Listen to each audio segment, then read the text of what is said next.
ചർച്ചകൾ ഇങ്ങനെ പുരോഗമിക്കുമ്പോൾ എന്താണ് കേരളത്തിന്റെ ഒരു ട്രെൻഡ്, കേരളത്തിലെ ജനമനസ്സുകളിൽ എന്താണ് എന്ന് അറിയാനുള്ള നമ്മുടെ സർവേ 24ന്റെ സർവേ അത് നടക്കുകയാണ്, പുരോഗമിക്കുകയാണ്. കാര്യമായ പ്രതികരണങ്ങൾ വരുന്നുണ്ട്. പക്ഷേ ഇന്ന് വൈകുന്നേരം 5 മണി വരെയാണ് പ്രേക്ഷകർക്ക്, ജനങ്ങൾക്ക് അഭിപ്രായം രേഖപ്പെടുത്താനുള്ള സമയം.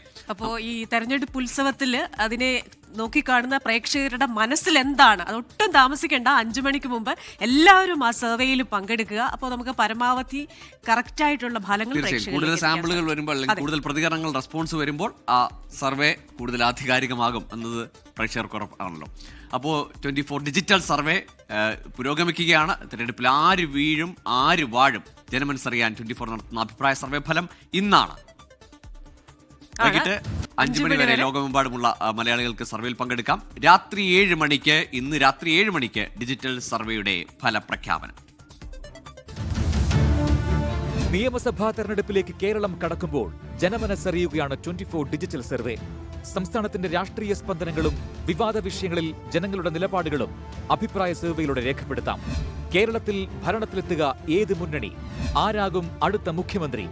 സംസ്ഥാനത്ത് ഭരണവിരുദ്ധ വികാരമുണ്ടോ?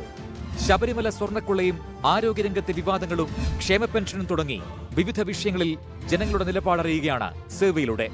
വോട്ടേഴ്സ് ഇക്കുറി ആർക്കൊപ്പം നിൽക്കും? 24ന്റെ ഡിജിറ്റൽ സർവേയിൽ പങ്കെടുക്കാൻ QR കോഡ് സ്കാൻ ചെയ്യാം.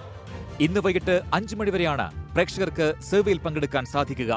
രാത്രി 7 മണി മുതലാണ് ഫലപ്രഖ്യാപനം. News desk 24.